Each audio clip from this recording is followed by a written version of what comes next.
الحمد لله نحمده ونستعينه ونستغفره ونؤمن به ونتوكل عليه ونعوذ بالله من شرور أنفسنا ومن سيئات أعمالنا من يهده الله فلا مضل له ومن يضلل فلا هادي له ونشهد أن لا إله إلا الله وحده لا شريك له ونشهد أن سيدنا وسندنا وشفيعنا وحبيبنا ومولانا محمدا عبده ورسوله.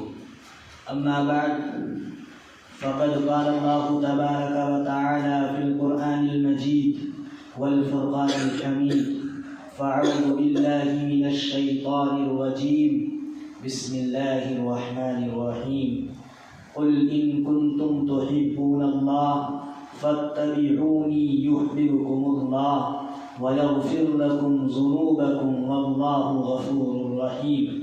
عن أنس بن مالك رضي الله تعالى عنه قال: قال رسول الله صلى الله عليه وسلم: لا يؤمن أحدكم حتى أكون أحب إليه من والده وولده والناس أجمعين، أو كما قال عليه الصلاة والسلام.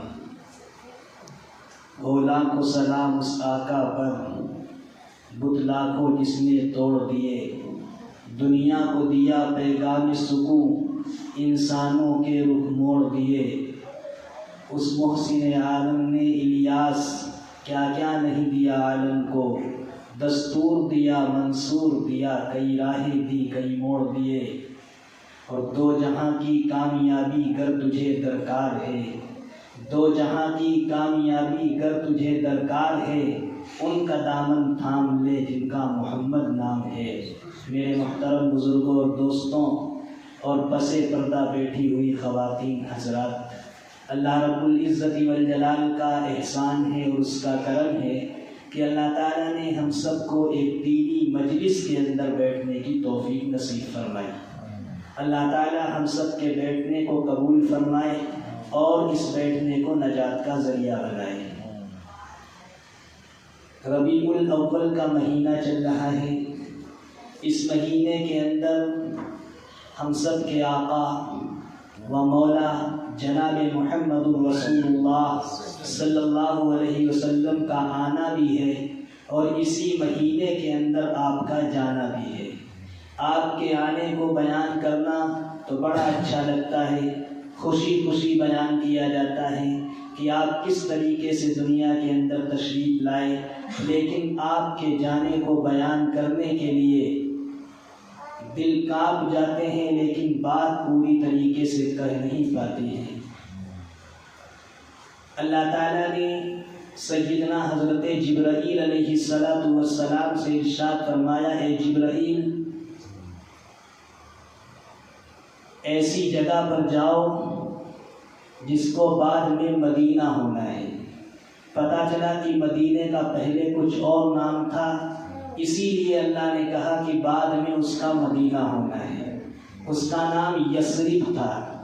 اللہ نے حضرت جبرائیل سے کہا جاؤ اور وہاں سے مٹی لے کر آؤ، مدینے کی مٹی لے کر آؤ، اس سے ہم اپنے محبوب جناب محمد رسول اللہ صلی اللہ علیہ وسلم کے جسم اطہر کو بنائیں گے. سیدنا حضرت جبرائیل علیہ السلام تشریف لاتے ہیں اور تشریف لانے کے بعد مدینہ منورہ سے مٹی لے جاتے ہیں. اس مٹی سے ہم سب کے آقا جناب محمد رسول اللہ صلی اللہ علیہ وسلم کے جسم اطہر کو اللہ تعالیٰ بناتا ہے. پھر فرماتا ہے کہ جبرائیل جنت کے اندر جاؤ اور جنت سے مشک لے کر آؤ. حضرت جبرائیل پوچھتے ہیں کہ مشک کس لیے؟ تو اللہ تعالیٰ فرماتا ہے کہ جنت سے مشک لے کر آؤ، اس سے ہم اپنے محبوب نبی کریم صلی اللہ علیہ وسلم کے خون مبارک کو بنائیں گے. پھر اللہ فرماتا ہے کہ جنت کے اندر جاؤ اور جنت کا زعفران لے کر آؤ، اس سے ہم اپنے محبوب کی رگ مبارک کو بنائیں گے۔ پھر فرماتا ہے اللہ کہ جنت کے اندر جاؤ اور جنت کا کافور لے کر آؤ، جنت کے کافور سے ہم اپنے نبی صلی اللہ علیہ وسلم کی ہڈی مبارک کو بنائیں گے۔ پھر اللہ فرماتا ہے کہ جبرائیل جنت کے اندر جاؤ اور جنت سے سنبل لے کر آؤ۔ سنبل جنت کی گھاس کو کہا جاتا ہے۔ اللہ حضرت جبرائیل سے کہتا ہے کہ جنت کے اندر جاؤ، سنبل لے کر آؤ، اس گھاس سے ہم اپنے نبی صلی اللہ علیہ وسلم کے بال مبارک کو بنائیں گے۔ حضرت جبرائیل علیہ السلام 5 چیزیں لے کر آتے ہیں۔ سب سے پہلی چیز مدینے کی مٹی لاتے ہیں، اس سے ہمارے نبی کے جسم اطہر کو بنایا جاتا ہے۔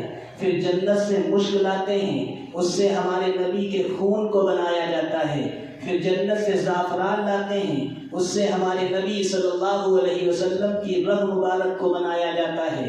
پھر جنت سے کافور لاتے ہیں، اس سے ہمارے نبی صلی اللہ علیہ وسلم کی ہڈیوں مبارک کو بنایا جاتا ہے۔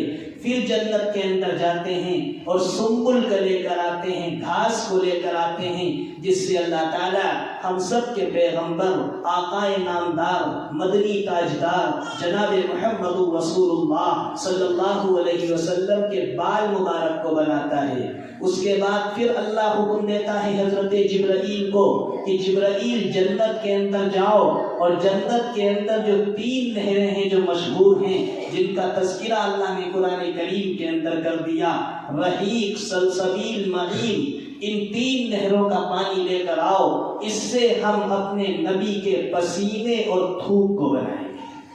کتنا اونچا مقام ہمارے نبی صلی اللہ علیہ وسلم کا کہ اللہ نے جسم بنایا تو مدینے کی مٹی لی، آپ کا خون بنایا تو جنت کا مشک لیا، آپ کی رگوں کو بنایا تو جنت کا زعفران لیا، آپ کی ہڈیوں کو بنایا تو جنت کا کافور لیا، آپ کے بالوں کو بنایا تو جنت کی سنبل گھاس کو لیا، اور جب آپ کی تھوک، لعاب اور پسینے کی باری آئی تو اللہ نے حضرت جبرائیل سے کہا کہ جنت کے اندر جاؤ اور جنت سے 3 نہروں کا پانی لے کر آؤ، اس سے ہم اپنے نبی کے پسینے مبارک کو اور لعاب مبارک کو بنائیں گے۔ ہمارے نبی کے جسم کے اندر جو خون ہے وہ دیکھنے کا خون ہے، حقیقت میں وہ جنت کی 3 نہروں کا پانی ہے۔ جو آپ کے خون ہے وہ جنت کا مشک ہے، اور جو آپ کے پسینہ نکلتا ہے وہ جنت کی 3 نہروں کا پانی ہے۔ جو آپ کے منہ سے لعاب دہن نکلتا ہے، جو تھوک مبارک نکلتا ہے، وہ جنت کی 3 نہروں کا پانی ہے۔ کتنا اونچا مقام، اتنا اونچا مقام کہ اگر ہمارے نبی صلی اللہ علیہ وسلم کو اس دنیا کے اندر آنا نہ ہوتا تو اللہ کبھی اس کائنات کو وجود نہ بخشتا۔ اگر کائنات کو وجود ملا ہے تو اس بنیاد پر ملا ہے کہ نبی کریم صلی اللہ علیہ وسلم کو اس دنیا کے اندر آنا تھا۔ اگر ہم نے اور آپ نے کلمہ پڑھا ہے، یہ محمد عربی صلی اللہ علیہ وسلم کا صدقہ ہے کہ آپ کے صدقے میں اللہ نے ہمیں ایمان والا بنایا۔ یہ اللہ کا لاکھ لاکھ شکر ہے کہ اللہ نے ہمیں ایک ایمان والے گھر کے اندر پیدا فرمایا، ورنہ ایمان ایک ایسی دولت ہے، اتنا بڑا سرمایہ ہے کہ جس کے پاس ایمان نہیں ہوتا ہے وہ راندہ درگاہ ہو جاتا ہے، وہ جہنمی بن جاتا ہے۔ اللہ تعالیٰ نے حضرت آدم علیہ السلام کا جب پتلا بنایا، حضرت آدم علیہ السلام نے بچپنا نہیں دیکھا، اللہ نے ان کو جوان بنایا، ان کے اندر روح کو پھونک دیا۔ حضرت آدم علیہ السلام جب پیدا ہوتے ہیں تو حضرت آدم علیہ السلام سب سے پہلے اللہ کا عرش دیکھتے ہیں، سب سے پہلے اللہ کا عرش دیکھتے ہیں اور فرماتے ہیں کہ سب سے پہلے میں نے اللہ کی عرش کو دیکھا۔ پتہ چلا عرش کیا ہے؟ یہ اللہ تعالیٰ کا ایک حجرہ ہے، یہ اللہ تعالیٰ کا ایک آفس ہے۔ جو عرش ہے جس کو قرآن کریم نے کہا الرحمن علی العرش استویٰ، کہ رحمان تو وہ ہے جو عرش کے اوپر مستوی ہے، جو عرش کے اوپر بیٹھا ہوا ہے۔ تو حضرت آدم علیہ السلام نے سب سے پہلے عرش کو دیکھا، اس کے بعد ساتوں آسمان کو دیکھا، جس کا تذکرہ قرآن کریم کے اندر اللہ نے کیا، الذی خلق سبع سماوات طباقا ما تری فی خلق الرحمن من تفاوت، کہ اللہ تعالیٰ نے 7 آسمان بنائے ہیں، حضرت آدم نے ساتوں آسمان کے چکر لگائے، اور پھر حضرت آدم علیہ السلام نے جنت کو دیکھا، پھر آدم علیہ السلام نے جنت کے درختوں کو دیکھا، پھر آدم علیہ السلام نے جنت کی حوروں کو دیکھا، پھر آخر میں حضرت آدم علیہ السلام نے جنت کے اندر حوروں کو دیکھنے کے بعد فرشتوں کا دیدار کیا، اور فرشتوں کو دیکھا ہی نہیں بلکہ فرشتوں نے حضرت آدم علی نبینا علیہ السلام کو سجدہ بھی کیا، سارے فرشتوں نے حضرت آدم علیہ السلام کو سجدہ کیا۔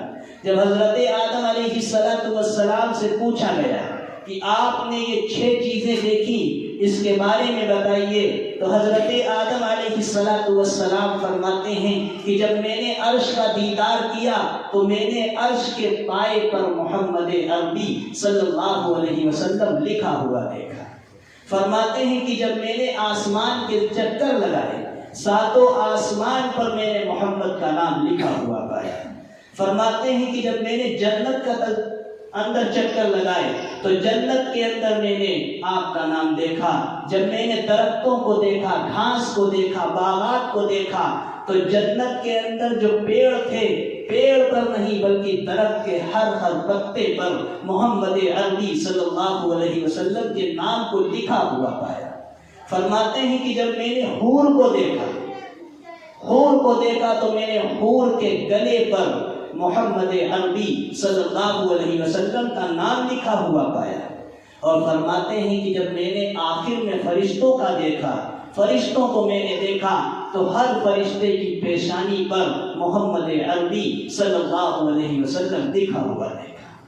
کیا شان ہے ہمارے نبی صلی اللہ علیہ وسلم کی، کتنا اونچا مقام ہے کہ اللہ کا محبوب محمد عربی صلی اللہ علیہ وسلم وہ ذات ہے کہ جس کا تذکرہ اللہ تعالیٰ نے قرآن کریم کے اندر جگہ جگہ پر فرمایا ہے۔ حضرت آدم علیہ السلام نے اپنے بیٹے حضرت شیس علیہ السلام سے فرمایا کہ بیٹے، جب بھی تمہیں کسی چیز کی تمنا ہو، جب بھی تمہیں کوئی چیز کی حاجت پیش آ جائے اور تمہیں اللہ سے مانگنا پڑے تو تم محمد عربی صلی اللہ علیہ وسلم کا واسطہ دے کر اللہ سے مانگ لینا۔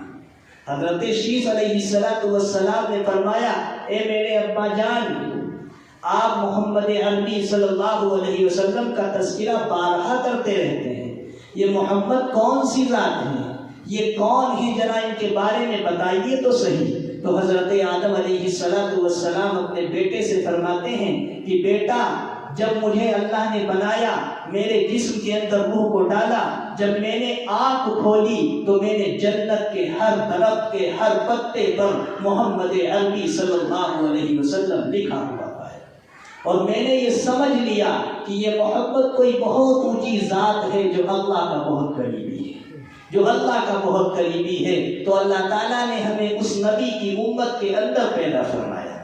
قرآن کریم کی آیت آپ کے سامنے پڑھی گئی جس کے اندر اللہ تعالیٰ نے اپنے نبی سے کہا، قل، اے نبی آپ کہہ دیجئے، ان کنتم تحبون اللہ، اگر تم لوگ اللہ سے محبت کرنا چاہتے ہو، فاتبعونی یحببکم اللہ، تو تم میری اطاعت کرو، میری اتباع کرو، اللہ تم سے محبت کرے گا۔ پتہ چلا نبی کی اطاعت جس نے کر لی اس نے اللہ کی اطاعت کر لی، جس نے اللہ کی اطاعت کر لی اللہ اس کو جنت کے اندر داخل کر دے گا۔ کیا فرمایا کہ ان کنتم تحبون اللہ، اگر تم اللہ سے محبت کرتے ہو، فاتبعونی یحببکم اللہ، تو تم میری اتباع کرو، میری فرما برداری کرو، اللہ تم سے محبت کرے گا۔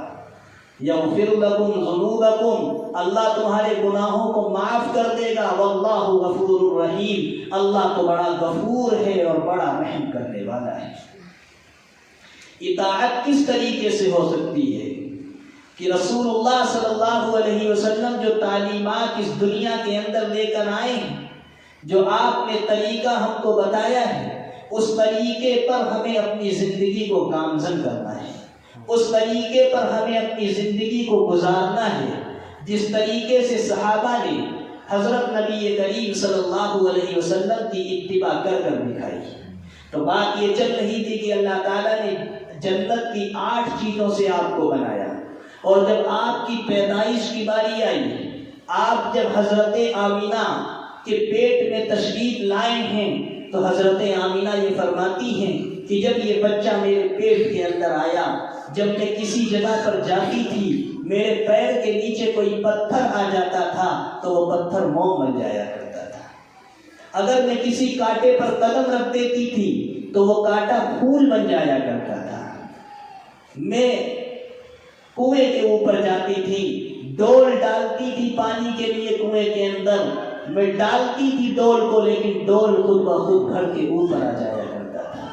یہ شان ہے ہمارے نبی صلی اللہ علیہ وسلم کی۔ کب؟ جب آپ دنیا کے اندر تشریف نہیں لائے ہیں، ابھی آپ اپنی ماں کے پیٹ کے اندر ہیں۔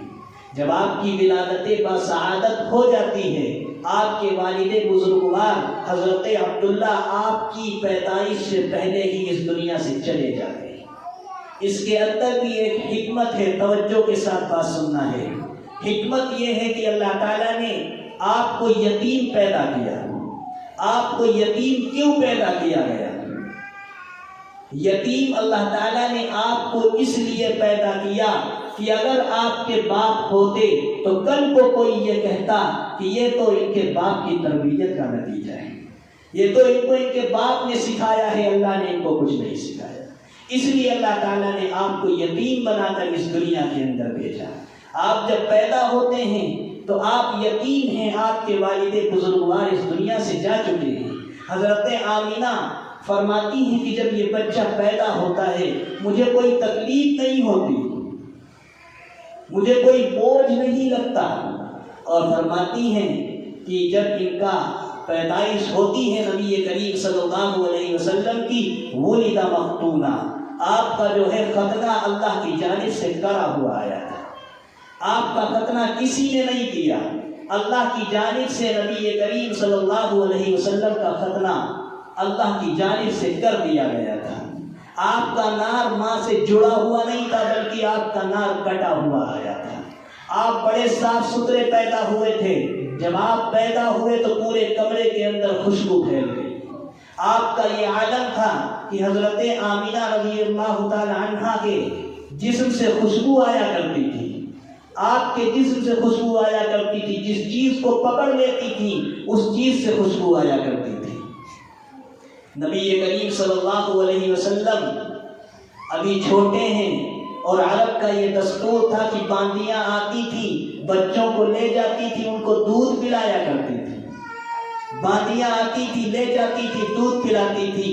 کئی باندیاں آئیں، انہوں نے بچوں کو لے گئیں، لیکن جب محمد عربی صلی اللہ علیہ وسلم پر نظر پڑتی ہے تو کوئی عورت لینے کو تیار نہیں ہوتی۔ کیوں نہیں تیار ہوتی؟ یہ یتیم بچہ ہے، اگر میں اس کو دودھ پلاؤں گی، اگر میں اس کی کفالت کروں گی تو مجھے کوئی معاوضہ نہیں ملے گا، کیونکہ اس کا باپ دنیا میں موجود نہیں، مجھے اس کی آمدنی کون دے گا؟ اس بنا پر ساری عورتیں ان کو چھوڑ کر چلی جاتی ہیں۔ حضرت دائی حلیمہ کی قسمت، حضرت دائی حلیمہ آتی ہیں، ان کے شوہر ان کے ساتھ میں ہیں، وہ آتی ہیں، وہ دیکھتی ہیں، بی بی آمینہ سے پوچھتی ہیں یہ کیسا بچہ ہے؟ بی بی آمینہ فرماتی ہیں آپ کو لے جانا ہے یا نہیں لے جانا ہے؟ اگر آپ لے جانا چاہتی ہیں تو بتائیے، کیونکہ 300 عورتیں یہ کہہ کر چلی گئیں کہ یہ یتیم بچہ ہے، اس کو میں نہیں لے جا سکتی۔ تو میں یہ سن کر بے چین ہو گئی کہ میرا بچہ یتیم پیدا ہوا، تو لوگوں نے دودھ پلانے سے انکار کر دیا۔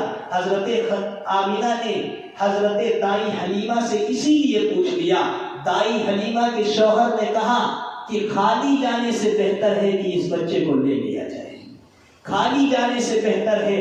اور جس اونٹنی پر یا جس گدی پر دائی حلیمہ آئی تھی وہ بالکل نادر تھی، وہ چلنے کی طاقت اس کے اندر نہیں تھی، لیکن جیسے ہی ہمارے نبی صلی اللہ علیہ وسلم اس پر سوار ہوتے ہیں تو وہ اونٹنی دوڑنے لگتی ہے۔ ایک روایت میں لکھا کہ دائی حلیمہ کے جو شوہر ہیں وہ آگے بیٹھتے ہیں اور دائی حلیمہ پیچھے بیٹھتی ہیں، تو اونٹنی چلتی نہیں ہے، تو ان کے شوہر یہ کہتے ہیں ایسا کریے تم آگے بیٹھو ہم پیچھے بیٹھیں، کیونکہ کائنات کا سردار جب پیچھے ہو گیا تو اونٹنی نے چلنے سے انکار کر دیا، جب کائنات کا سردار آگے آیا تو اونٹنی دوڑتی ہوئی نکل گئی، اور جو لوگ پہلے عورتیں آئی تھیں انہوں نے دیکھا کہ دائی حلیمہ کی یہ کیا چال ہے کہ جس اونٹنی پر یہ آئی تھی یہ تو بالکل لاغر تھی، اس کے اندر چلنے کی طاقت نہیں تھی، یہ کس طریقے سے ہم سے آگے نکل گئی۔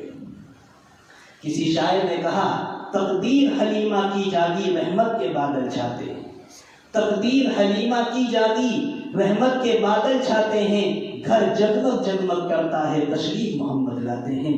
دائی حلیمہ رضی اللہ تعالی عنہا ہمارے نبی صلی اللہ علیہ وسلم کی پرورش کرتی ہیں اور آپ کو دودھ پلاتی ہیں۔ ہمارے نبی کا یہ اخلاق دیکھیے کہ آپ نے کسی کے حق کو نہیں مارا۔ دائی حلیمہ جب آپ کو دودھ پلاتی تھی، جس جانب سے نبی کریم صلی اللہ علیہ وسلم دودھ پیا کرتے تھے دائیں جانب سے، ایک دن دائی حلیمہ نے بائیں جانب سوچا کہ آپ کو دودھ پلا دیں، تو ہمارے نبی نے دودھ نہیں پیا، منہ لگانے سے انکار کر دیا، کیونکہ دائی حلیمہ کا ایک اور بیٹا تھا جو اس سے دودھ پیا کرتا تھا۔ ہمارے نبی نے یہ اخلاق پیدا کر کے دکھا دیا کہ کسی کا حق نہیں مارا جائے گا، تو آپ نے اپنی ہی خوراک کو پیا، دوسری خوراک کو نہیں پیا۔ یہ اخلاق ہے، یہ کردار ہے نبی کریم صلی اللہ علیہ وسلم کا۔ جب آپ 9 سال کے ہو جاتے ہیں تو آپ کے چچا ابو طالب آپ کو ملک شام کی طرف لے کر چلتے ہیں۔ جب ملک شام کی طرف چلتے ہیں تو بحیرہ راغب آپ کو دیکھ لیتا ہے۔ بحیرہ راغب جب دیکھتا ہے تو وہ دعوت کرتا ہے کہ آج آپ لوگوں کی دعوت ہے، ہمارے یہاں تشریف لائیے گا۔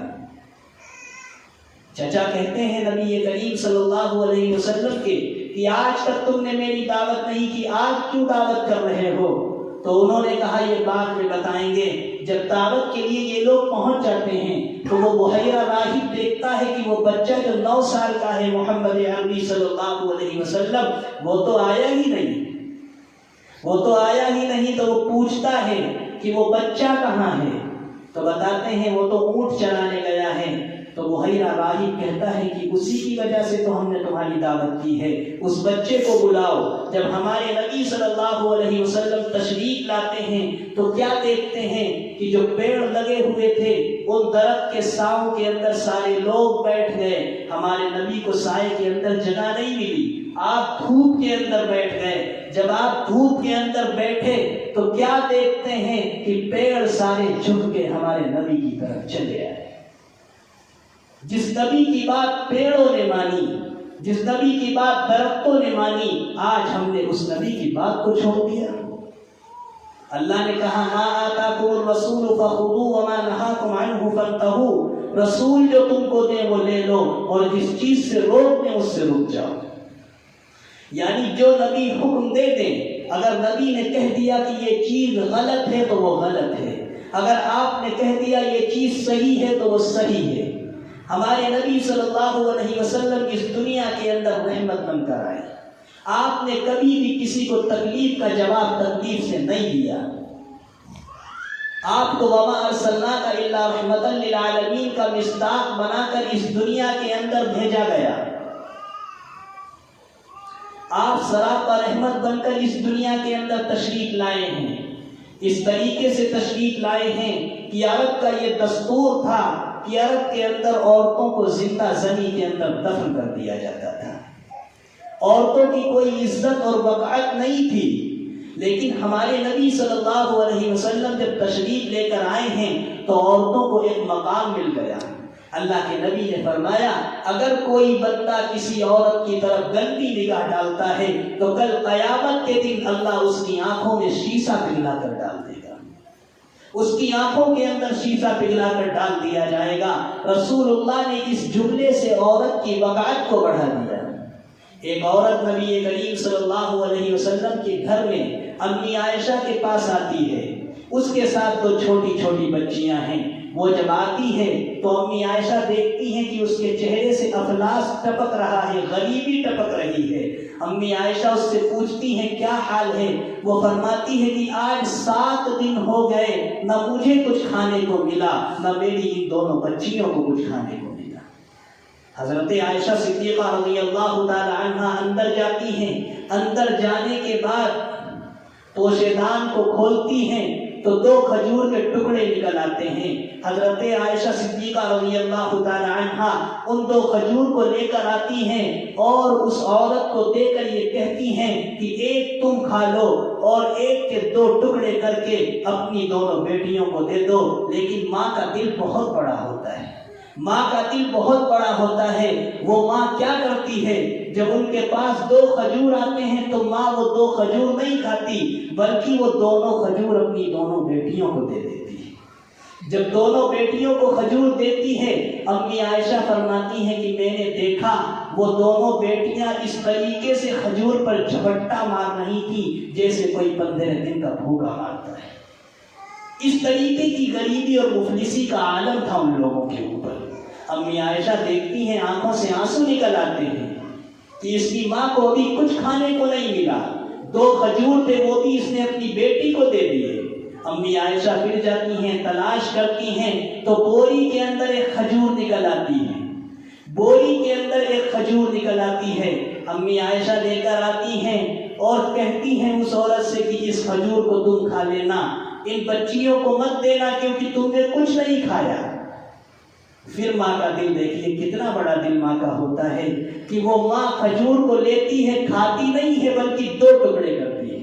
اس ایک کھجور کے بھی 2 ٹکڑے کر دیتی ہے اور دونوں کھجور کے 2 ٹکڑے کرنے کے بعد اپنی دونوں بیٹیوں کو دے دیتی ہے اور امی عائشہ سے یہ کہتی ہے کہ میں تو گزارا کر لوں گی، میری بیٹیوں کا پیٹ بھر جائے گا، میں گزارا کر لوں گی لیکن میری بیٹیوں کا پیٹ بھر جائے گا۔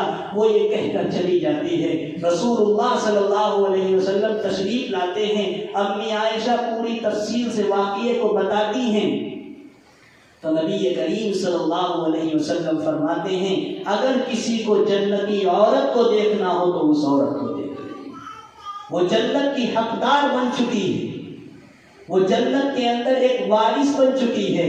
تو یہ وما ارسلناک الا رحمۃ للعالمین کا مصداق ہمارے نبی صلی اللہ علیہ وسلم اس دنیا کے اندر آئے۔ آپ کے سامنے ایک شخص آتا ہے اور آنے کے بعد یہ کہتا ہے کہ میرے بہت بڑے گناہ ہیں۔ اللہ کے رسول پوچھتے ہیں کتنا بڑا تمہارا گناہ ہے؟ وہ فرماتا ہے کہ اتنا بڑا گناہ ہے جو اللہ کبھی معاف نہیں کرے گا۔ اللہ کے رسول پوچھتے ہیں کیا تم نے چوری کی ہے؟ وہ کہتا ہے چوری سے بھی بڑا گناہ ہے۔ فرماتے ہیں کیا تم نے جھوٹ بولا ہے؟ فرماتا ہے جھوٹ سے بھی بڑا گناہ ہے۔ اللہ کے رسول پوچھتے ہیں کیا تم اللہ کے ساتھ شرک کرتے ہو؟ اس نے کہا شرک سے بھی بڑا گناہ ہے۔ اللہ کے رسول پوچھتے ہیں ایسی کیا بات ہے؟ وہ فرماتا ہے کہ یہ دستور تھا عرب کے اندر کہ بچیوں کو زندہ زمین کے اندر دفن کر دیا جاتا تھا۔ ہمارے یہاں 14 سال تک کوئی اولاد پیدا نہیں ہوئی، لیکن جب ہمارے یہاں بچی پیدا ہوئی تو میری بیوی نے کہا کہ ہم اس بچی کو چھپا کر رکھیں گے لیکن زندہ زمین کے اندر دفن نہیں کریں گے۔ شوہر باہر چلا گیا اور شوہر جب بھی گھر آتا تھا اس کی وہ بیٹی اس کے دل سے چمٹ جایا کرتی تھی۔ شوہر یہ بتاتا ہے، وہ آدمی اللہ کے رسول کو بتاتا ہے کہ میں جب بھی تھکا ہارا آتا تھا تو میری بیٹی میرے چپٹ جاتی تھی، اور آج ابو جہل کو یہ پتا چل گیا کہ میرے گھر کے اندر بیٹی ہے تو ابو جہل نے میرے چوک کے اوپر میرے بازو کو پکڑ کر کہا کہ اگر تو نے اپنی بیٹی کو زندہ زمین کے اندر دفن نہیں کیا تو کل ہم تیرے پورے گھر کو آگ لگا دیں گے۔ تو ہم نے یہ سوچا کہ اب ہم جاتے ہیں، وہ بات جب اپنے گھر جاتا ہے معمول کے مطابق اس کی بیٹی اس کی طرف دوڑ کر آتی ہے کہ اپنے باپ سے گلے لگ جائے۔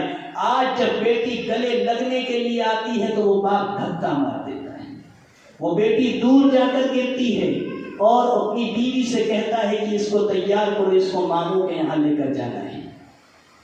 وہ لے کر چلتا ہے اور بیٹی سے کہتا ہے کہ تمہیں تمہارے ماموں کے یہاں لے کر چل رہے ہیں، لیکن جنگل کے اندر جاتا ہے، قبرستان پڑتا ہے، ایک کندھے پر اپنی بیٹی کو بٹھاتا ہے، دوسرے پر کدال کو رکھتا ہے، اور جانے کے بعد جنگل کے اندر قبرستان کے اندر ایک گڈھا کھودنے لگتا ہے۔ جب گڈھا کھودتا ہے اس کے چہرے پر پسینہ آتا ہے، وہ بیٹی اپنے دوپٹے سے اس کے پسینے کو پوچھ رہی تھی۔ جس بیٹی کو وہ دفن کرنے کے لیے آیا ہے وہی بیٹی اس کے پسینے کو پوچھ رہی ہے اور اس کا ساتھ بھی دے رہی ہے، مٹی کو نکلوا بھی رہی ہے، اس کا ہاتھ بھی بٹا رہی ہے۔ وہ فرماتا ہے کہ اللہ کے رسول، پھر میں نے یہ کیا کہ میں نے اپنی بیٹی کو زمین کے اندر ڈال دیا۔ میری بیٹی نے مجھ سے کہا کہ ابا میرا قصور کیا ہے، آپ مجھ کو چھوڑ دیجئے، میں جنگل کے اندر زندگی گزار دوں گی، لیکن آپ مجھے زندہ دفن مت کریے۔ لیکن باپ فرماتا ہے کہ میرے دل کے اندر آگ جل رہی تھی، میں نے اپنی بچی کو اندر ڈالا، میں نے اس کے اوپر ریت کو ڈالنا شروع کر دیا، میں نے اپنی بیٹی کو زندہ دفن کر دیا، میں نے اپنی بیٹی کو زندہ دفن کر دیا۔ اور جب میں رات کو سوتا ہوں تو میری بیٹی خواب میں آتی ہے اور مجھ سے کہتی ہے، ابا جان کل قیامت کا دن ہوگا، آپ کا گریبان ہوگا، میرا ہاتھ ہوگا، رسول اللہ کی محفل ہوگی۔ یہ الفاظ میں سنتا ہوں، آج 40 دن ہو گئے کہ مجھے نیند نہیں آئی ہے۔ میری بیٹی یہ کہتی ہے کہ ابا جان کل قیامت کا دن ہوگا، ہمارا ہاتھ ہوگا، آپ کا گریبان ہوگا، اور رسول اللہ کی محفل کے اندر فیصلہ ہوگا۔ اے اللہ کے رسول، ہم اس لیے کہتے ہیں کہ ہمارا گناہ سب سے بڑا ہے، اللہ اس کو کبھی معاف نہیں کرے گا، لیکن ہمارے نبی سراپا رحمت بن کر اس دنیا کے اندر تشریف لائے۔ آپ نے اس سے یہ نہیں کہا کہ تم جہنمی ہو، بلکہ آپ نے یہ فرمایا کہ تم کلمہ پڑھ لو اور اس بات کی گواہی دے دو کہ اللہ کے سوا کوئی معبود نہیں ہے، اور محمد عربی صلی اللہ علیہ وسلم اللہ کے رسول ہیں۔ اس شخص نے کلمہ پڑھ لیا، گواہی دے دی۔ جو شخص یہ کہہ رہا تھا میرا بہت بڑا گناہ ہے، اللہ کبھی مجھے معاف نہیں کرے گا، وہی شخص صحابی بن جاتا ہے، صحابی بن جاتا ہے، رضی اللہ عنہم ورضوا عنہ کا سرٹیفکیٹ اس کو مل جاتا ہے، اور وہ جنت کا حقدار بن جاتا ہے۔ یہ رحمت تھی نبی کریم صلی اللہ علیہ وسلم کی کہ آپ سراپا رحمت بن کر اس دنیا کے اندر تشریف لائے ہیں۔ آپ نے لوگوں کو حق بتائے کہ کس طریقے سے لوگوں کے حق کو نبھایا جاتا ہے۔ آپ کا اس دنیا کے اندر آنے کا مقصد یہ تھا کہ دنیا کو سیدھی راہ کے اوپر لایا جائے، سیدھی راستے پر لوگوں کو گامزن کیا جائے۔ نبی کریم صلی اللہ علیہ وسلم کو 40 سال کی عمر میں نبوت ملتی ہے۔ جب آپ کو نبوت مل جاتی ہے اور آپ کے جو رشتہ دار تھے، جب آپ ان کو دعوت دیتے ہیں ایک اللہ کی، تو یہی آپ کے رشتہ دار آپ کے دشمن بن جاتے ہیں۔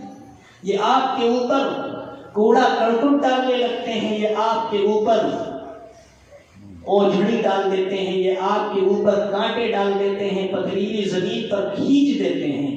اس طریقے کا ویوہار رسول اللہ صلی اللہ علیہ وسلم کے ساتھ کیا گیا، لیکن آپ کی دعوت پر جس نے لبیک کہہ دیا اس کا ایمان ایسا بن گیا، استقامت کا پہاڑ بن گیا۔ حضرات صحابہ رضوان اللہ تعالی علیہ اجمعین کے ایمان کی اہمیت کو دیکھیے کہ کس طریقے کا ایمان ہے۔ سیدنا حضرت بلال حبشی رضی اللہ تعالی عنہ کو مارا جاتا ہے اسی دین کی خاطر، اسی دین کی خاطر ان کو مارا جاتا ہے، لیکن وہ مصیبتیں برداشت کر لیتے ہیں۔ حضرت ابوبکر صدیق رضی اللہ تعالی عنہ آتے ہیں، حضرت بلال سے یہ کہتے ہیں کہ بلال، جب تم کو امیہ بن خلف مارتا ہے اور وہ یہ کہتا ہے کہ تم کہہ دو اللہ ایک نہیں ہے، تو بلال تم اس وقت کہہ دیا کرو کہ اللہ ایک نہیں ہے، اپنے دل میں نہ کہا کرو۔ حضرت بلال نے حضرت ابوبکر صدیق سے کہا کہ یہ ابوبکر کبھی تم کسی تمہار کے پاس مٹکا لینے گئے ہو؟ حضرت ابوبکر فرماتے ہیں ہاں، بارہا جانا ہوا ہے، تو حضرت بلال فرماتے ہیں کہ جب آپ گھڑے کو خریدتے ہیں، مٹکے کو خریدتے ہیں، تو اس کو بجا کر دیکھتے ہیں کہ کہیں اس کے اندر سراغ تو نہیں ہے۔ اس طریقے سے اللہ بلال کو بجا کر دیکھتا ہے کہ بلال کے اندر کہیں سراغ تو نہیں آ گیا ہے جو بلال میرا انکار کر رہا ہے۔ کیا جواب دیا حضرت بلال حبشی رضی اللہ تعالی عنہ نے؟ حضرت ابوبکر صدیق رضی اللہ تعالی عنہ امیہ بن خلف سے کہتے ہیں کہ تم اس کی کتنی قیمت لوگے؟ امیہ بن خلف کہتا ہے کہ میں اتنی قیمت لینا چاہتا ہوں۔ حضرت بلال حبشی کو خریدنے کے لیے حضرت ابوبکر صدیق رضی اللہ تعالی عنہ اپنا ایک گورا غلام دے دیتے ہیں اور کالے بلال کو لے لیتے ہیں اور آمدنی بھی دیتے ہیں۔ اسی لیے کسی شاعر نے کہا کہ گورا غلام دے دیا، کالے کو لے لیا، ابوبکر نے بلال کی سیرت خرید لی۔ حضرت بلال حبشی رضی اللہ تعالی عنہ کو جب خرید لیا اور خرید کر جب لانے لگے، جسم کے اوپر زخم ہیں، رسول اللہ صلی اللہ علیہ وسلم کے پاس وحی آتی ہے، حضرت جبرائیل آتے ہیں اور اللہ کے نبی سے یہ کہتے ہیں کہ اے محبوب، اللہ کا حکم ہے کہ آپ دروازے پر کھڑے ہو جائیں کیونکہ میرا بلال آ رہا ہے۔ یہ استقامت کا پہاڑ ہے حضرات صحابہ۔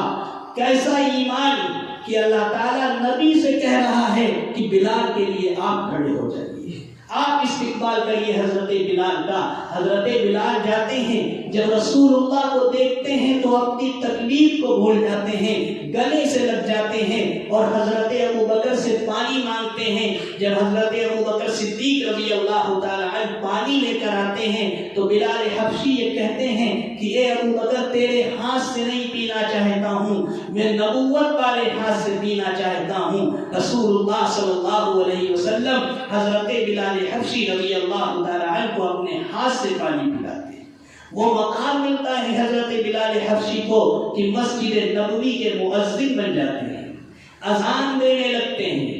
یہ حال ہوتا ہے کہ آپ مدینے کے اندر چلتے ہیں، جنت کے اندر آپ کے جوتوں کی کھڑکھڑاہٹ کی آواز سنائی دیتی ہے۔ رسول اللہ صلی اللہ علیہ وسلم نے حضرت بلال سے کہا کہ اے بلال، میں نے جنت کے اندر تمہارے جوتیوں کی آواز سنی۔ اے بلال، تم کون سا ایسا عمل کرتے تھے کہ اللہ نے تمہاری آواز کو جنت کے اندر بھیج دیا؟ حضرت بلال حبشی رضی اللہ تعالی عنہ فرماتے ہیں کہ میں کوئی خاص عمل نہیں کرتا ہوں، میں جب بھی وضو کرتا ہوں 2 رکعت نماز تحیۃ الوضو پڑھ لیتا ہوں۔ یہ معمول تھا حضرت بلال حبشی رضی اللہ تعالی عنہ کا۔ یہ استقامت تھی حضرات صحابہ کی، یہ ایمان تھا، یہ معیار تھا۔ ایک صحابی ہے حضرت حذیفہ رضی اللہ تعالی عنہ، یہ ایک بادشاہ کے پاس جاتے ہیں، اس کو ایک اللہ کی دعوت دیتے ہیں کہ اللہ ایک ہے۔ وہ بادشاہ یہ کہتا ہے کہ تم مجھ کو خدا مان لو۔ حضرت حذیفہ کہتے ہیں کہ میں تجھ بدبخت کو خدا مان لوں، میں تجھے خدا مان کر اپنی آخرت کو تباہ کر دوں؟ وہ کہتا ہے کہ تم جانتے اس کا انجام کیا ہوگا؟ حضرت حذیفہ کے ساتھ 2 لوگ جو تھے ان کو بڑے کڑھاؤ کے اندر جلتے ہوئے کھولتے ہوئے تیل کے اندر ڈال دیتا ہے، وہ دونوں مر جاتے ہیں۔ حضرت حذیفہ سے کہتا ہے کہ تمہارا بھی یہی حال ہونے والا ہے۔ جب حضرت حذیفہ کو لے کر جاتے ہیں اور کڑھاؤ کے پاس پہنچتے ہیں تو حضرت حذیفہ رضی اللہ تعالیٰ عنہ رونے لگتے ہیں۔ حضرت حذیفہ رونے لگتے ہیں۔ جب حضرت حذیفہ کی آنکھوں سے آنسو آتے ہیں، رونے لگتے ہیں، تو وہ جب پکڑ کر لے جا رہے تھے وہ بادشاہ سے کہتے ہیں کہ حذیفہ رو رہے ہیں، تو بادشاہ کہتا ہے میرے پاس لے کر آؤ، عقل ٹھکانے آ گئی، موت سے ڈر گیا ہے۔ حضرت حذیفہ جب پاس جاتے ہیں، جب پاس پہنچتے ہیں، بادشاہ یہ کہتا ہے اب کہہ دو کہ میں اللہ ہوں، میں خدا ہوں، اور تم موت سے ڈر کے روئے ہو۔ حضرت حذیفہ کہتے ہیں کہ میں اس بات سے نہیں رویا کہ میں آج شہید ہو جاؤں گا، بلکہ میں اس بات پر رویا ہوں کہ آج دین پر جان دینے کی باری آئی۔ تو حذیفہ کے پاس صرف ایک جان ہے حذیفہ کے پاس۔ اگر 1000 جانیں حذیفہ کے پاس ہوتی تو حذیفہ ساری قربان کر دیتا۔ یہ محبت تھی رسول اللہ صلی اللہ علیہ وسلم سے، اس طریقے کی محبت کر کے دکھائی۔ حضرت حبیب بن زید رضی اللہ تعالی عنہ مسیلمہ کذاب کو دعوت دینے جاتے ہیں، جس نے نبوت کا دعویٰ کیا وہ یہ کہتا تھا کہ میں نبی ہوں۔ جب حضرت حبیب بن زید جاتے ہیں دعوت دیتے ہیں تو دعوت دینے کے چکر میں جب اس کو دعوت دینے لگتے ہیں وہ یہ کہتا ہے کہ تم مجھ کو نبی مان لو، تم مجھ کو نبی مان لو کہ میں آخری نبی ہوں۔ حضرت حبیب بن زید رضی اللہ تعالیٰ عنہ کہتے ہیں کہ نبی تو مکے کے اندر موجود ہیں، نبی تو مدینے کے اندر موجود ہیں، میں تجھ بدبخت کو کیسے نبی مان سکتا ہوں؟ ہمارے نبی کے بعد تو اللہ نے نبوت کے دروازے کو بھی بند کر دیا ہے۔ وہ بدبخت کیا کرتا ہے؟ حضرت حبیب بن زید کے ہاتھ کو کاٹ دیتا ہے اور کہتا ہے کہ اب مانتے ہو؟ حضرت حبیب بن زید کا ایمان دیکھیے، فرماتے ہیں کہ نہیں مانتے۔ پھر ایک پیر کو کاٹ دیتا ہے، کہتا ہے اب مانتے ہو؟ حضرت حبیب بن زید کہتے ہیں نہیں مانتا۔ پھر ایک ہاتھ کو کاٹتا ہے اور پوچھتا ہے کہ اب مانتے ہو؟ کہا نہیں مانتا۔ پھر وہ پیر کو بھی کاٹ دیتا ہے، چاروں ہاتھ پیر کاٹنے کے بعد پوچھتا ہے کہ اب مانتے ہو؟ تو حضرت حبیب بن زید کہتے ہیں کہ میں اب بھی یہی کہوں گا کہ محمد عربی صلی اللہ علیہ وسلم اللہ کے رسول ہیں۔ اس کے بعد وہ حضرت حبیب بن زید کی زبان کو کاٹ دیتا ہے اور کاٹنے کے بعد یہ کہتا ہے کہ اب مانتے ہو؟ حضرت حبیب بن زید کے پاس آواز تو بچی نہیں، زبان کٹ گئی، تو سر سے اشارہ کر دیا کہ نہیں مانتا۔ جب سر سے اشارہ کر دیا اس نے حبیب بن زید کے ٹکڑے کیے اور ٹکڑے کرنے کے بعد بوٹیاں بنائیں اور ان کو بورے کے اندر بھر دیا اور بھرنے کے بعد ان کی ماں کے پاس بھیج دیا۔ جب حضرت حبیب بن زید کی لاش ان کی ماں کے پاس جاتی ہے، عورتیں تعزیت کے لیے پہنچتی ہیں، تو حضرت حبیب بن زید کی ماں کہتی ہیں کہ اگر تعزیت کے لیے آئی ہو تو واپس چلی جاؤ، اگر مبارکباد دینے آئی ہو تو نہیں کھڑی، اگر تعزیت کے لیے آئی ہو تو واپس چلی جاؤ، اور اگر مجھے مبارکباد دینے آئی ہو تو پھر یہیں کھڑی رہو۔ اور انہوں نے کہا لِهَذَا الْيَوْمِ أَرْضَعْتُ وَلِلَّهِ أَحْتَسِبُ کہ میں نے اپنے بچے کو آج ہی دن کے لیے دودھ پلایا تھا، میں نے اپنے بچے کو آج کے دن کے لیے ہی دودھ پلایا تھا، اور میں نے اللہ سے اپنے بچے کے لیے شہادت کی دعا کی تھی۔ آج اللہ نے میری دعا کو قبول کر دیا ہے، تم تعزیت نہ کرو بلکہ تم مجھ کو شہادت کی مبارکباد دو کہ میں ایک شہید بیٹے کی ماں ہوں، تم مبارکباد تو اس بات کی کہ میں ایک شہید بیٹے کی ماں ہوں۔ یہ تھے حضرات صحابہ، یہ تھی حضرات صحابیات رضی اللہ تعالی عنہم کہ ان کے ایمان کے اندر وہ استقامت تھی، ان کے ایمان کے اندر وہ پاور تھا کہ زمین تو اپنی جگہ سے ہل سکتی تھی، آسمان اپنی جگہ سے ہٹ سکتا تھا، لیکن حضرات صحابہ کے ایمان کے اندر کمی نہیں آیا کرتی تھی، کمی نہیں آتی تھی۔ کیوں نہیں آتی تھی؟ کیونکہ رسول اللہ کی محنت ان کے اوپر ہو چکی تھی، اللہ نے ان کے دل کو پسند کر لیا تھا، اللہ نے ان کو پسند کر لیا تھا۔ یہ حضرات صحابہ ہیں، جنگ کے اندر موجود ہیں رسول اللہ صلی اللہ علیہ وسلم، ایک چور کا ہاتھ کاٹ دیا جاتا ہے اور آپ دیوار کے سہارے کھڑے ہو کر روتے ہیں، تو حضرت خالد بن ولید کہتے ہیں کہ اے میرے نبی، اے میرے رسول، آپ کیوں روتے ہیں؟ وہ تو کافر ہے جس کا ہاتھ کاٹا گیا۔ ہمارے نبی کا جواب سنیے، آپ نے فرمایا اے خالد بن ولید، تم نے اس کے کافر ہونے کو دیکھا، میں نے اس کے امتی ہونے کو دیکھا، تم نے اس کے کافر ہونے کو دیکھا، میں نے امتی ہونے کو دیکھا، اس لیے میری آنکھوں سے آنسو نکل آئے کہ میرے امتی کے ہاتھ کاٹ دیے گئے۔ یہ رحمت تھی نبی کریم صلی اللہ علیہ وسلم کی۔ آپ جنگ احد کے اندر موجود ہیں، آپ کے اوپر وار کیے جا رہے ہیں، حضرات صحابہ رضوان اللہ تعالی علیہ مجمعین آپ کو گھیرے ہوئے ہیں، جو بھی تیر آتا ہے صحابہ اپنے جسم پر لے لیتے ہیں، کوئی ران پر لے لیتا ہے، کوئی سر پہ لے لیتا ہے، کوئی ہاتھ پہ لے لیتا ہے۔ ایک تیر ایسا آتا ہے جو حضرت قتادہ بن نعمان رضی اللہ تعالی عنہ کی آنکھ کے اندر گھس جاتا ہے۔ جب ان کی آنکھ کے اندر وہ تیر گھس جاتا ہے، آنکھ کیما بن جاتی ہے، وہ اپنے تیر کو نکالتے ہیں اور رسول اللہ صلی اللہ علیہ وسلم کے پاس پہنچتے ہیں تو آنکھوں میں آنسو جاری ہوتے ہیں۔ رسول اللہ صلی اللہ علیہ وسلم ان کی آنکھ کے اس کیمے کو لیتے ہیں، اپنی ہتھیلی پر رکھتے ہیں اور ہتھیلی پر رکھنے کے بعد آسمان میں اٹھا کر کہتے ہیں اے اللہ، یہ تیرے زندگی کی حفاظت میں ضائع ہوئی ہے اس کو دوسری سے زیادہ روشن کر دے۔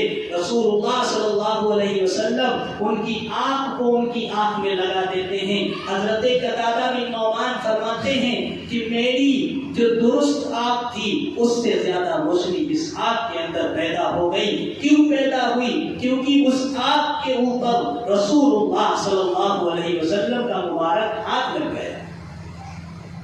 یہ تاثیر ہے حضرات صحابہ رضوان اللہ تعالی علیہم اجمعین کی کہ کچھ بھی ہوا انہوں نے اپنے گھروں کو قربان کر دیا، اپنی بیویوں کو بیوہ کر دیا، بچوں کو یتیم کر دیا، لیکن ایمان کے اوپر حرف آنے نہیں دیا۔ رسول اللہ صلی اللہ علیہ وسلم جو تعلیمات اس دنیا کے اندر لے کر آئے وہ تعلیمات لوگوں کو آپ سکھاتے رہے۔ جن لوگوں نے آپ کی تعلیمات پر عمل کر لیا ان کی تو زندگی بن گئی، اور جنہوں نے آپ کی لائی ہوئی تعلیمات کو نہیں مانا وہ راندے درگاہ ہو گئے، وہ کافر بن گئے، وہ جہنم کے اندر دھکیل دیے۔ رسول اللہ صلی اللہ علیہ وسلم کا آخری وقت جب آتا ہے، آپ سن 11 ہجری کے اندر ہیں، 29 صفر المظفر ہے، 29 تاریخ ہے صفر المظفر کی، اور آپ جنت البقیع کے قبرستان سے واپس آتے ہیں، آپ کے سر میں درد پیدا ہوتا ہے۔ جب آپ کے سر میں درد ہونے لگتا ہے یہیں سے آپ کی مرض وفات کا سلسلہ شروع ہو جاتا ہے۔ آپ امی عائشہ کے پاس آتے ہیں، امی عائشہ کے حجرے کے اندر رہنے کے لیے اپنی باقی بیویوں سے آپ جو ہے یہ کہتے ہیں کہ مجھے اجازت دے دیجیے کہ میں عائشہ کے حجرے کے اندر آخری وقت گزارنا چاہتا ہوں۔ امی عائشہ کے پاس آپ آخری وقت گزارتے ہیں، آپ کے سر میں درد ہوتا ہے، شدید درد ہوتا ہے، آپ پٹی باندھتے ہیں۔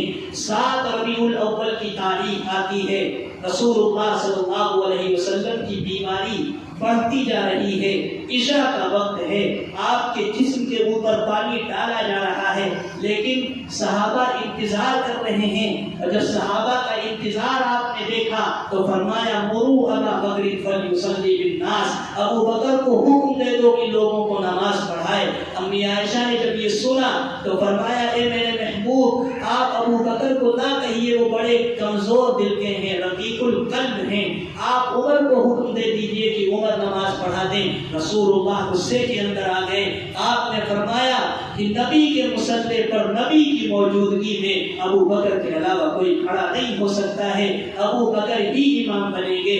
اور آپ 8 ربیع الاول کی تاریخ ہے، ظہر کی نماز آپ پڑھنے کے لیے آتے ہیں، ظہر کی نماز آپ پڑھنے کے لیے آتے ہیں، پیر آپ کے زمین میں کھسک رہے ہیں، یہ عالم ہے کہ پیر زمین پر جم نہیں رہے ہیں۔ حضرت ابو بکر صدیق رضی اللہ تعالی عنہ نماز کو پڑھا رہے ہیں، اور جب آپ کو دیکھتے ہیں تو پیچھے ہٹ جاتے ہیں، مکبر بن جاتے ہیں۔ صحابہ آخری نماز آپ کی امامت میں پڑھتے ہیں، پھر دوشنبہ کا دن آتا ہے، فجر کی نماز حضرت ابو بکر صدیق پڑھاتے ہیں۔ رسول اللہ صلی اللہ علیہ وسلم اپنے حجرے سے جھانکتے ہیں، جب آپ جھانکتے ہیں تو صحابہ دیکھتے ہیں کہ اللہ کے رسول جھانک رہے ہیں، تو حضرت انس بن مالک فرماتے ہیں کہ اس دن آپ کا چہرہ ایسا چمک رہا تھا جیسا قرآن کا ورق چمکتا ہے، اس طریقے سے آپ کے چہرے پر روشنی تھی، اور آپ کے اوپر بیماری کا اثر بھی ظاہر ہو رہا تھا، پیلا پن بھی آپ کے چہرے پر نظر آ رہا تھا۔ حضرت ابو بکر صدیق رضی اللہ تعالی عنہ پیچھے ہٹنے لگتے ہیں، رسول اللہ صلی اللہ علیہ وسلم اشارے سے کہتے ہیں کہ ابو بکر تم ہی نماز پڑھاؤ۔ اتنی دیر میں کہ صحابہ کی صفیں درہم برہم ہو جاتی، رسول اللہ اپنے حجرے کو بند کر لیتے ہیں، صحابہ آپ کا آخری دیدار کرتے ہیں۔ حضرت ابو بکر فجر کی نماز پڑھا کر رسول اللہ کے پاس آتے ہیں اور آپ سے اجازت مانگتے ہیں، اور اپنے گھر سنہ کے اندر چلے جاتے ہیں، 2 میل کے فاصلے پر مدینے سے ہے، وہاں پر چلے جاتے ہیں، اور جانے کے بعد طبیعت پھر بگڑ جاتی ہے، اور ایسی طبیعت بگڑتی ہے کہ امی عائشہ کے ران پر رسول اللہ کا سر ہے، اور آپ کی طبیعت بگڑ جاتی ہے۔ امی عائشہ کی طرف دیکھتے ہیں، امی عائشہ منظر کو سمجھ جاتی ہے، مسواک حضرت عبد الرحمن بن ابی بکر لاتے ہیں، امی عائشہ اس مسواک کو اپنے دانتوں سے چباتی ہیں اور رسول اللہ کو دیتی ہیں۔ یہ وہ خوش نصیب بیوی ہیں رسول اللہ صلی اللہ علیہ وسلم کی کہ جن کا لعاب دہن رسول اللہ کے منہ کے اندر گیا ہے آخری وقت، اور امی عائشہ صدیقہ رضی اللہ تعالی عنہا کی ران پر ہی رکھ کے آپ سر کچھ کہہ رہے تھے، جب قریب سے سنا گیا تو آپ یہ کہہ رہے تھے الصلاۃ الصلاۃ وما ملکت ایمانکم، میری امت نماز نہ چھوڑنا اور یتیموں کے ساتھ، قرابت داروں کے ساتھ، رشتہ داروں کے ساتھ حسن سلوک کا معاملہ کرنا۔ آپ یہ جملہ ارشاد فرما رہے تھے کہ میری امت نماز نہ چھوڑنا، اور آج امت نے نماز کا مذاق بنا کر رکھ دیا۔ رسول اللہ نے آخری وصیت کس بات کی تھی کہ نماز نہ چھوڑنا؟ کتنے فیصد لوگ ہیں جو آج مسجدوں کے اندر آتے ہیں؟ یہ ایک سوال ہے کہ رسول اللہ نے تو نماز کا حکم دے دیا، اور قرآن میں اللہ نے کہہ دیا کہ رسول جو حکم دے اس کو مانو، جس چیز سے روک دے اس سے رک جاؤ، اسی کا نام ایمان ہے۔ رسول اللہ صلی اللہ علیہ وسلم نے آخری وصیت میں اپنے یہی کہا کہ نماز قائم کرو، قرابت داروں کے ساتھ، مسکینوں کے ساتھ، اپنے گھر والوں کے ساتھ اچھا سلوک کرو۔ یہ آپ درس دے رہے تھے کہ اسی دوران آپ یہ کہتے ہیں اللہم الرفیق الاعلی، اے اللہ تو مجھے اپنے پاس بلا لے، اور آپ کی روح پرواز کر جاتی ہے، مدینے کے اندر بحران بچ جاتا ہے۔ حضرت عمر بن خطاب رضی اللہ تعالی عنہ سکتے کے اندر آ جاتے ہیں، تلوار ہاتھ میں لے لیتے ہیں اور یہ کہتے ہیں کہ اگر کسی نے یہ کہہ دیا کہ رسول اللہ آج دنیا میں نہیں رہے تو عمر اس کی گردن کو اڑا دے گا، ہمارے نبی دنیا سے گئے نہیں ہیں بلکہ اللہ سے ملنے کے لیے گئے ہیں۔ حضرت عثمان غنی رضی اللہ تعالی عنہ سکتے کے اندر آگے خاموش ہو گئے، کسی سے بولنا چھوڑ دیا۔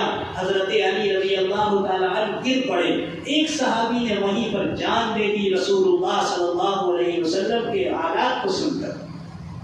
حضرت عبداللہ بن زید بن عبد ربی کو جب معلوم ہوا کہ رسول اللہ دنیا کے اندر نہیں رہے تو وہ اپنے کھیت میں کام کر رہے تھے، اور کھیت میں کام کرتے کرتے جب ان کو یہ معلوم ہوا تو انہوں نے ہاتھ اٹھائے آسمان کی طرف اور اللہ سے یہ کہا اے اللہ ان آنکھوں کی اب کیا ضرورت ہے جن آنکھوں سے نبی کا دیدار ہوتا تھا، آج وہ نبی اس دنیا کے اندر نہیں رہا تو ان آنکھوں کا ہونا بیکار ہے، اے اللہ تو میری آنکھوں کو چھین لے۔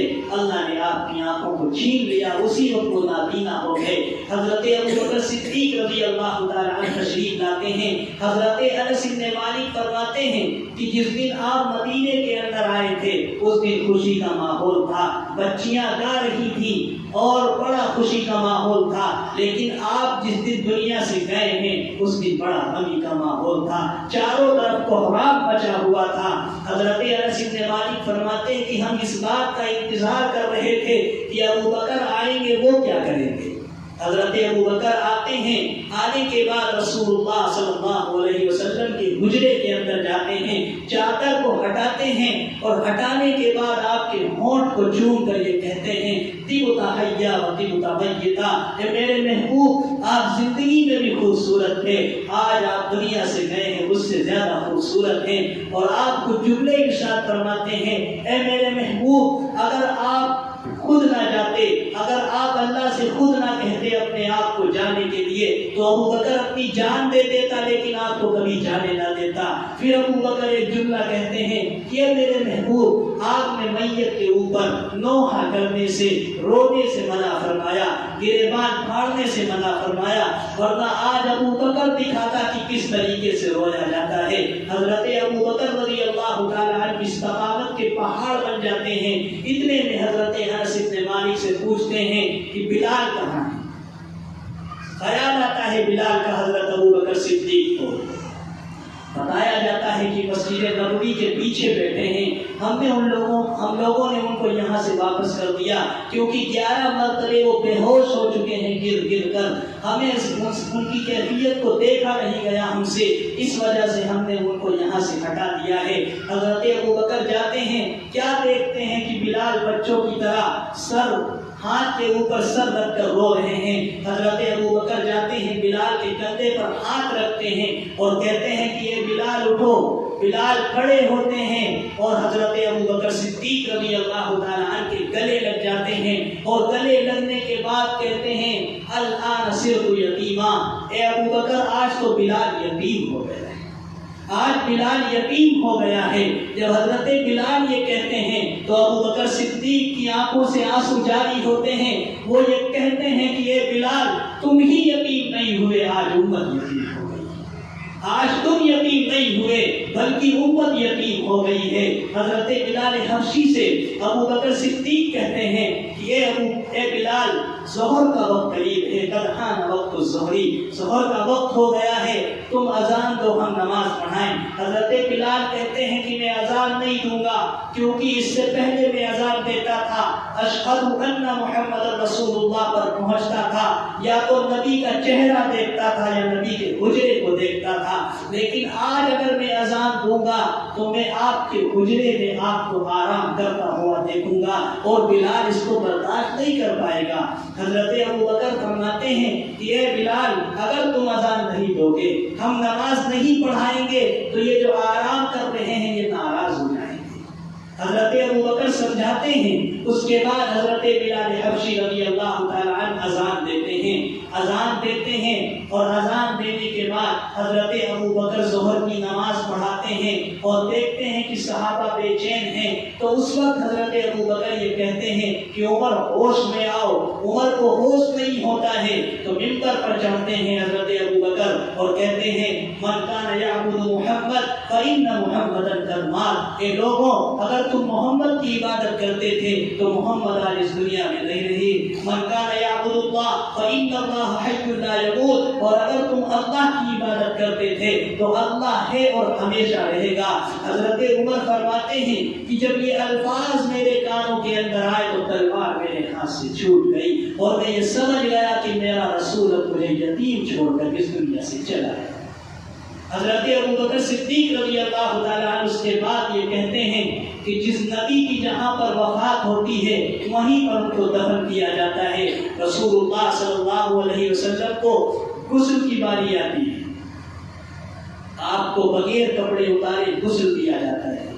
غسل کے اندر وہ خوش نصیب صحابی شریک ہوتے ہیں جن کے اس طریقے سے نام حدیث کے اندر بیان کیے گئے، حضرت علی، حضرت عباس، حضرت فضل بن عباس، حضرت عوس، حضرت زید رضی اللہ تعالی عنہ، اور آپ کے آزاد کردہ غلام حضرت شکران رضی اللہ تعالی عنہ۔ آپ کی قبر حضرت ابو طلحہ رضی اللہ تعالی عنہ کھودتے ہیں، اور آپ کی قبر میں حضرت عباس، حضرت علی، حضرت قسم رضی اللہ تعالی عنہ اترتے ہیں۔ کتنے خوش نصیب یہ وہ لوگ ہیں جنہوں نے رسول اللہ صلی اللہ علیہ وسلم کو اتارا۔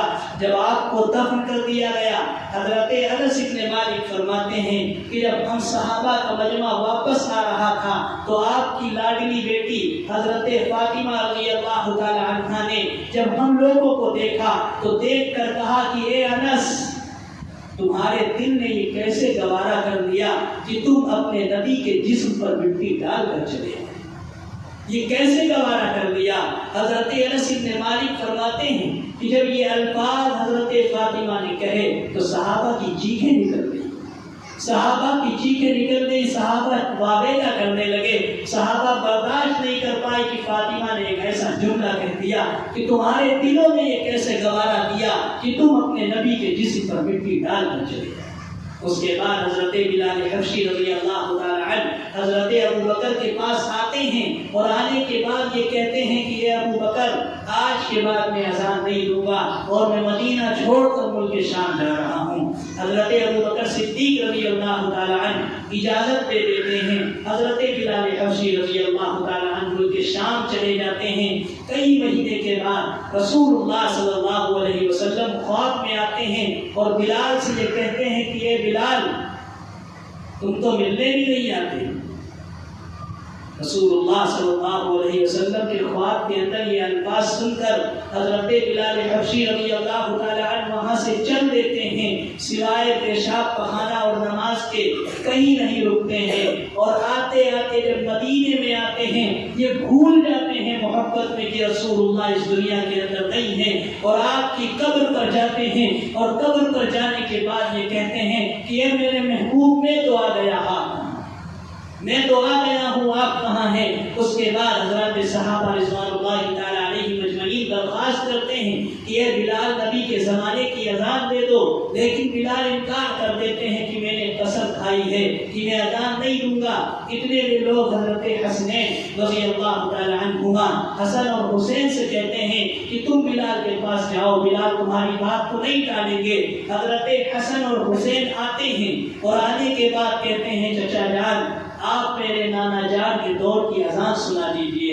حضرت بلال حبشی رضی اللہ تعالی عنہ دونوں بچوں کو گلے سے لگاتے ہیں اور یہ کہتے ہیں کہ میرے بچوں، بلال نے یہ قسم کھائی تھی کہ آج کے بعد اذان نہیں دیں گے، لیکن کبھی بھی میرے نبی نے تم دونوں کو مایوس نہیں کیا ہے، اس لیے آج بلال تمہاری وجہ سے اپنی قسم کو توڑے گا۔ حضرت بلال حبشی رضی اللہ تعالی عنہ قسم کو توڑتے ہیں اور توڑنے کے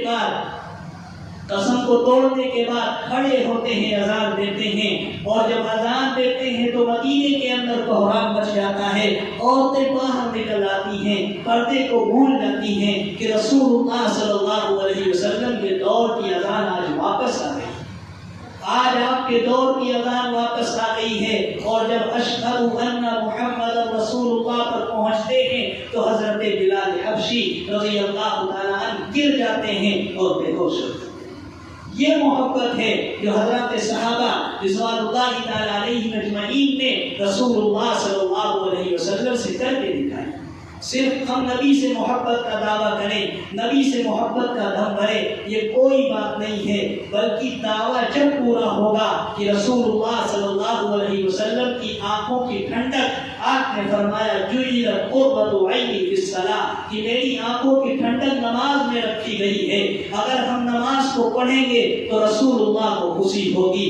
جب ہم رسول اللہ کے دعوے کے اندر پکے ہوں گے کہ ہم پکے محمدی صلی اللہ علیہ وسلم ہیں، ورنہ صرف دعویٰ کرنے سے، صرف شور مچانے سے کچھ نہیں ہوگا جب تک کہ رسول اللہ صلی اللہ علیہ وسلم کے طریقے کو ہم اپنی زندگی کے اندر لے کر نہیں آئیں گے۔ اللہ تعالیٰ ہم سب کو رسول اللہ صلی اللہ علیہ وسلم کے طریقے پر چلنے کی توفیق نصیب فرمائے۔ حضرات صحابہ رضوان اللہ تعالی علیہم اجمعین کے طریقے پر چلنے کی توفیق عطا فرمائے، کہنے اور سننے سے زیادہ عمل کی توفیق نصیب فرمائے۔ آمین۔ وآخر دعوانا